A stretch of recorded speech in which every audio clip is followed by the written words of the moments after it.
ونستعينه ونستغفره ونعوذ بالله من شرور أنفسنا ومن سيئات أعمالنا من يهده الله فلا مضل له ومن يضلل فلا هادي له وأشهد أن لا إله إلا الله وحده لا شريك له وأشهد أن محمدا عبده ورسوله يا أيها الذين آمنوا اتقوا الله حق تقاته ولا تموتن إلا وأنتم مسلمون يا أيها الناس اتقوا ربكم الذي خلقكم من نفس واحدة وخلق منها زوجها وبث منهما رجالا كثيرا ونساء واتقوا الله الذي تساءلون إن الله كان عليكم رقيبا يا أيها الذين آمنوا اتقوا الله وقولوا قولا سديدا يصلح لكم أعمالكم ويغفر لكم ذنوبكم ومن يطع الله ورسوله فقد فاز فوزا عظيما أما بعد فإن خير الحديث كتاب الله وخير الهدي هدي محمد صلى الله عليه وآله وسلم وشر الأمور محدثاتها وكل محدثة بدعة وكل بدعة ضلالة وكل ضلالة في النار أعوذ بالله السميع العليم من الشيطان الرجيم إنما يوفى الصابرون أجرهم بغير حساب دا الله سبحانه وتعالى حمد صناء محمد رسول الله صلى الله عليه وآله وسلم بعد درود السلام نرستا ما محترم ومعزز الله سبحانه وتعالى دي نور أكبر وليس عمر کی او علم کی برکت واچي هذا ډیر وخت تقریبا 2-3 جمعې مخکې همدغه ټلیفونونه به کول چې ته به صرف راشي د ختمونو کې صرف دعا به وکړي بهرحال زه یو خو زما د اواز ناست دی او بل بیماري د وجې نه بیان نشو کولی خو دا یوه خبره واورئ زما محترم و معززو الله سبحانه وتعالی مونږ پیدا کړي او مونږ ته عقل او شعور راکړی دی نو په مونږ باندې اولنی واجب اولنی هغه خبره چې په مونږ باندې لازم دی هغه د الله معرفت دی چې مونږ الله وپېژنو ځکه چې د الله پېژندل ډېر ضروري شی دی یو ځای ته مونږ تللي یو جمعې ورځ جمعې له خو مقرره نه کړه ویل چې دا وهابیان دي خیر جمعې نه وروسته ناست و حجره کې تعارف کېده یو بل سره یو سپین ږیری و د هغې تعارف داسې وشو چې خلکو وویل د 25 کاله د الله په لاره کې لګولی دی ما ورته وویل ټیک دی 25 کاله خو به لګولی خو تر اوسه پورې په دې 25 کالو کې الله یې نه دی پېژندلی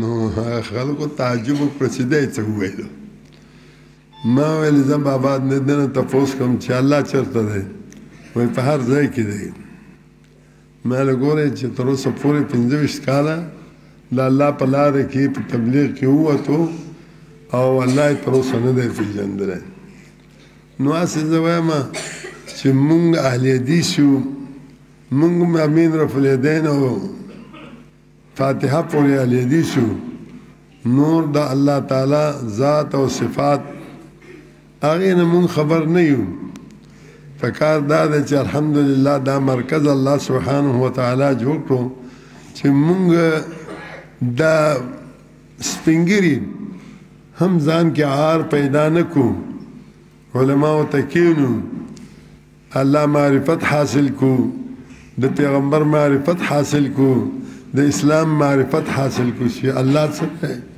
پیغمبر څوک دی او اسلام څه شی دی.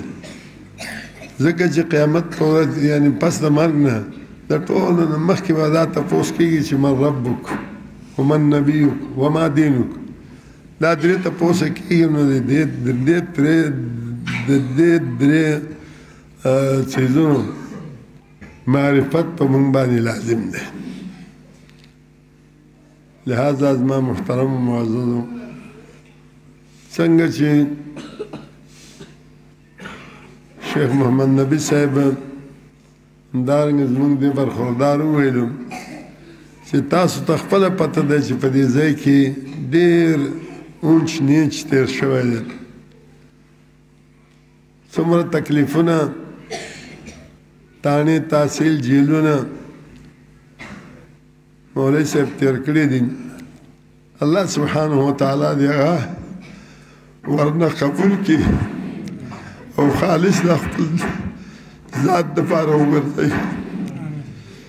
نو اوس الله سبحانه وتعالی څنګه چې وعده کړی دی چې انما یوفی الصابرون اجرهم بغیر حساب. دنیا کې د دغه صبر د دغه تحمل دا د پرلپسې سعی او د کوشش او د جهل ثمره ورکړو په جماعت په صورت کې مدرسې په صورت کې.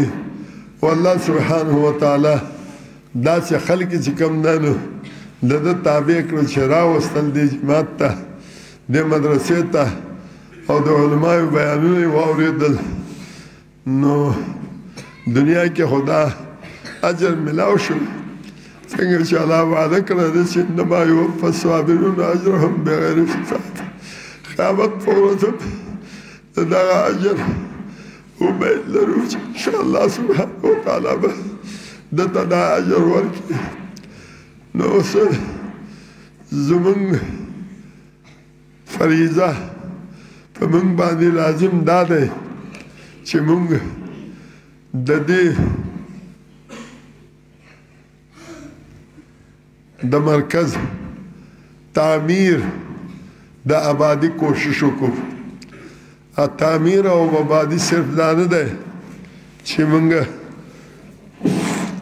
خټو لټو په سریو باندې چې کوم دی نو آباد کړو. دا خوش الحمدلله دا د الله سبحانه وتعالی د طرف نه یو نعمت غیر مترقبه و.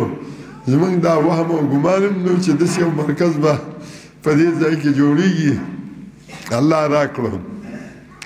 حقیقي آبادي د یو ځای دا دی چې شی چې کوم شي دپاره جوړ شوی وي یو ځای چې کوم شي دپاره جوړ شوی هغه پکې وشي. دا مرکز د الله د معرفت دپاره جوړ شوی دی د رسول الله صلی الله علیه وسلم د معرفت دپاره جوړ شوی دی د اسلام د معرفت دپاره جوړ شوی دی. موږ دپاره پکار دی چې که موږ سپین ږیري یو که ځوانان یو که ماشومان د دې مرکز نه فایده واخلو. سپین ږیري د دا عار نه ودرئ چې زه اوس سپین ږیری یم زه به څه زده کوم. ځوانان دی چې کوم دی نو د عار نه ودرئ چې زه اوس ځوان شوی یم زما ډېر کارونه دي. د ماشومانو چې کوم دی نو بیا غوره کېږئ ماشومان هم چې کوم دی نو رالېږئ خپله هم وایئ. زمونږ شروع کې چې موږ مدرسه جوړوله تا کال کې زمونږ مدرسه وه سپینه وړې ډوره کې چې کوم دی نو ما دوه کاره وکړم. یو تعلیم بالغان یو چې کوم دی نو تعلیم د ماشومانو. د بالغانو تعلیم ماښام نه وروسته و. ډېر داسې خلک چې هغوی ته مونځ نه ورتلو الحمدلله مونځ یاد کړو د مونځ ترجمه یې یاد کړو د الله وحدانیت یې وپېژندو الله یې وپېژندو. همدارنګه چې کوم دی نو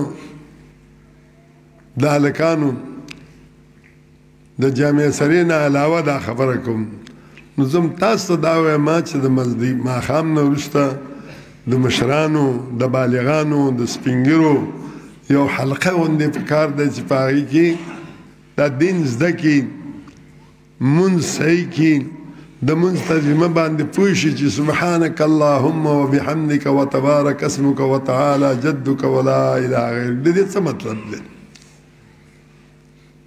ابو الله سمرقندي نه چا تپوس وکړو، یو سړی دی آمنت بالله وملائکته وکتبه ورسوله، په عربي کې دا زده دی خو په مطلب نه پوهېږي چې د دې څه مطلب دی. یو سړی دی هغه ته آمنت بالله په عربي کې نه ورځي خو په مطلب یې پوهېږي چې په الله مې ایمان دی، په رسول مې ایمان دی، په ملایکو مې ایمان دی، په قدر او خیر باندې مې ایمان دی. نو تپوس وشو چې دې دواړو کې مؤمن کم یو دی؟ نو هغه ویل چې دا چې کم پوهېږي دا مؤمن دی، او دغه بل خو حافظ کلام لا یدري معناه وایي. دا خو یو خبره یې زده کړې ده خو په مطلب یې نه پوهېږي چې دا څه وایم. لکه ډېر دا منتریان او پاړوګر او دا دمګري چې کوم دی نو منتر یې زده کړی تپوس کې په درحد خدای او په درحد رسول او په درحد پلانې، ورنه تپوس کې چې دا درحد څه شی دی نه پوهېږي چې دا درحد څه شی دی. نو همدارنګه چې کوم دی صرف سبحانک اللهم وینا باندې کار نه کوي چې ځان پوه کړو په دې باندې چې سبحانک اللهم پاکي دی تعالی رہے الله، وبحمدک ثنا دی تعالی رہے الله، وتبارک اسمک برکت ستا په نامه کې دی الله، وتعالى جدك ستا شان ډېر اوچت دی الله، ولا اله غیرک بل د عبادت لایق نشته دی سوا ستا نه الله. همدارنګه ورپسې ورشه الحمد قل هو الله احد، نور کوم یو صورت چې سبحان ربي العظیم سبحان ربي الاعلى التحیت. د دې معنی چې مونږ زده کوو مونږ به د مانځه په خوند باندې پوه شو. اوس مونځ کوو خو خوند باندې د مانځه په خوند باندې نه پوهېږو، ځکه چې الحمدلله رب العالمین الرحمن الرحیم مالک یوم الدین داسې وویو په دې نه پوهېږو چې الحمدلله رب العالمین څه شی دی. په دې کې مونږ الله ته څه وایو الله مونږ ته څه وایي په دې باندې نه پوهېږو. چې په دې پوه شو په معنی پوه شو، په دې پوه شو چې زه الله ته څه وایم الله ما ته څه وایي، نو انسان ته چې کوم نه یو لطف حاصل شي. نو لہذا زما محترم و معززو د دې جماعت آبادول به هغه وي چې تاسو خپل ماشومانې ولېږئ چې دلته تعلیم زده کړي، او دا مشران چې کوم دی نو د هغوی دپاره ځان له یو کلاس پکار دی، ځوانانو دپاره ځان له یو کلاس پکار دی، داسې چې د هغوی کارونو کې هم خلل نه پیش کېږي او دلته چې کوم دی څه زده هم کړي. نو الله سبحانه وتعالی دې مونږ ته د عمل کولو کې توفیق او کولو توفیق راکړي. دا څه شی دی؟ د دې تعارف راته وکړئ.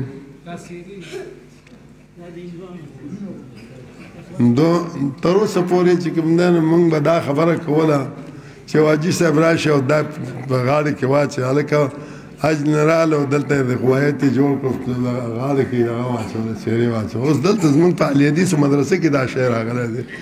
نو دا بدعات چې کوم دی نو مدرسو کې دا الله پاک دا بدعات د دې ځای نه ختم کړی دی.